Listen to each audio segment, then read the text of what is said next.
And finally, nagkaroon na po ng follow button yung Facebook account ko. Napalitan na po yung add friend at naging follow button at ganun lang po kabilis yun. What's up sa inyo mga katropa? Kamusta kayo at kamusta naman ako? You know!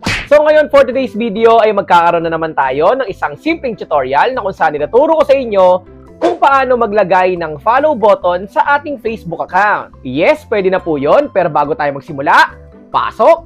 Intro!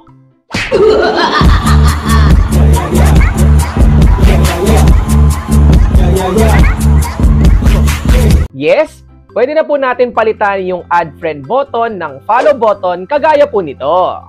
Mas maganda po kung meron po na follow button sa ating Facebook account at kung ready ka na, punta na tayo sa tutorial. Let's go! Para makapaglagay po tayo ng follow button, ang unang step na kailangan po natin gawin ay pumunta dito sa Google Play Store. Dito po sa Google Play Store ay search lang po natin yung Facebook application at make sure lang po natin na updated po yan. Dito kapag nakalagay po ay open, ibig sabihin ay already updated na po yung Facebook application ninyo.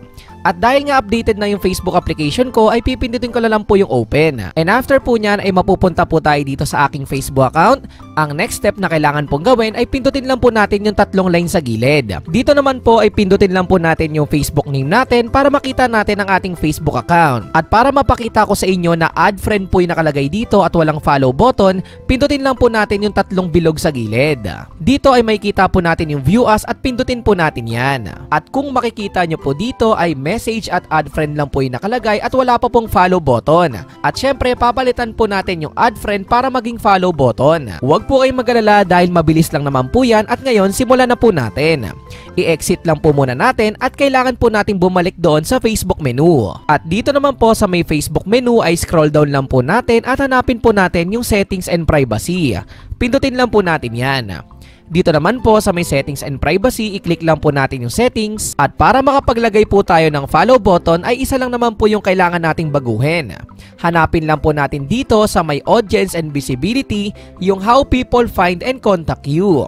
Kapag nakita na po natin yan ay pindutin lang po natin. At dito na po lalabas yung kailangan po nating baguhin.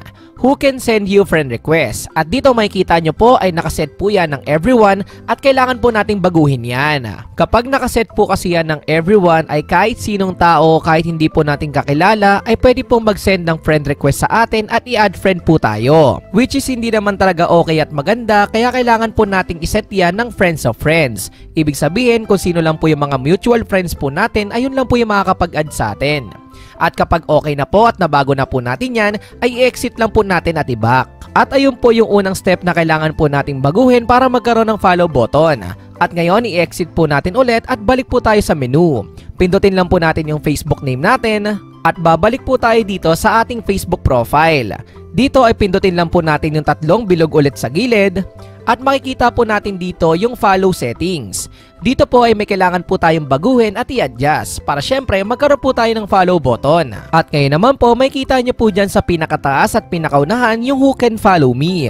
Kung makikita nyo po ay nakaset po yun sa akin ng friends at kailangan ko pong baguhin yan into public. So ayan, iset lang po natin into public at may lalabas na your settings have been updated. So ayan, naka-public na po tayo. Ibig sabihin kahit sino pong tao ay pwede na po tayong i-follow. At okay na po yan at kailangan na lang po nating i-double check kung effective nga ba yung paglalagay natin ng follow button. At para ma-check natin kung okay na nga ba ay pindutin lang natin yung view as. And finally, nagkaroon na po ng follow button yung Facebook account ko. Napalitan na po yung add friend at naging follow button at ganun lang po kabilis yun. Ang kagandahan po sa pagkakaroon ng follow button ay syempre madadagdagan po yung Facebook followers natin. Hindi na po kasi makakapag-send ng friend request yung mga hindi natin kilalang tao kaya ipa-follow na lang nila tayo. So dagdag followers po yun. And also malaking tulong po ito para hindi po basta-basta makapag-send ng friend request yung mga hindi natin kilalang tao. So hindi po nila tayo mai-add. At in case lang naman na gusto mong ibalik sa dati na magkaroon ulit ng add friend button ay pwede naman po. So dito i-exit lang po natin ulit at babalik po tayo sa dati. So exit lang po natin at i-back. At syempre balik po tayo sa ating Facebook menu. Dito naman po ay scroll down natin ulit at hanapin lang po natin yung settings and privacy.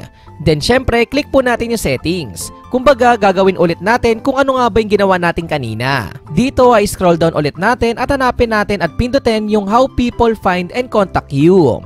Dito makikita po natin yung who can send you friend request, naka-friends of friends po yan at ibabalik po natin sa everyone. Ibig sabihin po ay kahit sino po ay makakapag-send na po ng friend request sa Facebook account natin. At ngayon ilo-double check na po natin kung okay na nga ba at bumalik na nga ba yung add friend button. Dito naman po ulit ay pindutin natin yung tatlong bilog sa gilid. Makikita po natin ulit dito sa profile settings yung follow settings at i-click natin yan. Dito po sa who can follow me ay ibalik lang po natin sa friends at hindi po yan naka-public. So ayan, nakalagay na po na your settings have been updated, so okay na po yan.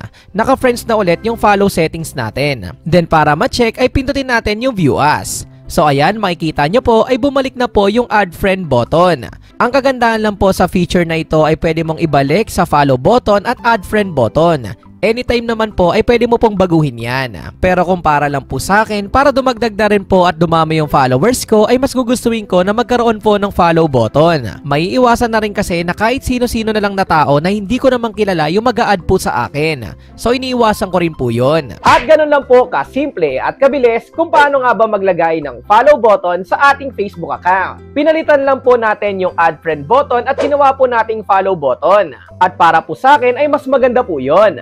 Bakit nga ba? Number 1 ay mas dadami na po yung Facebook followers natin. Hindi na po kasi tayo basta-basta ma-add ng ibang tao kaya mapupunta po sila sa ating followers. And number 2 ay mas secured na po yung Facebook account natin. May iwasan na po natin yung mga hindi natin kilalang tao or kung sino-sino na lang yung nag-send ng friend request sa atin or nag-a-add ng Facebook account natin. Kaya kung napanood mo yung tutorial na to ay malaking tulong yung pag-turn on ng follow button. At ayun lang po yung simpleng tutorial natin sa araw na to at sana meron ka pong bago natutunan.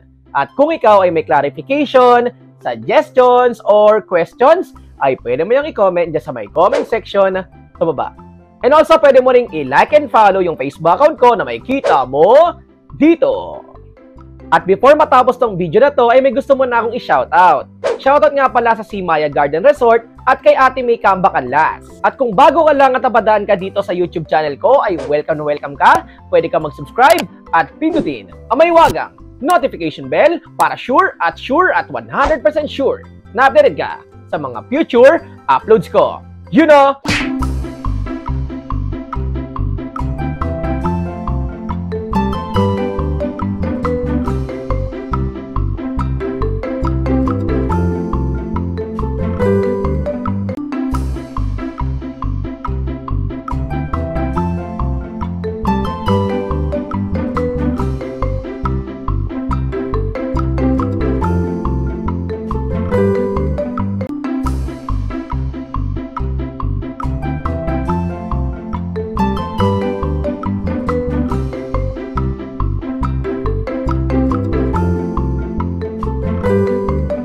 Peace out, like, comment, and subscribe. Peace! One love!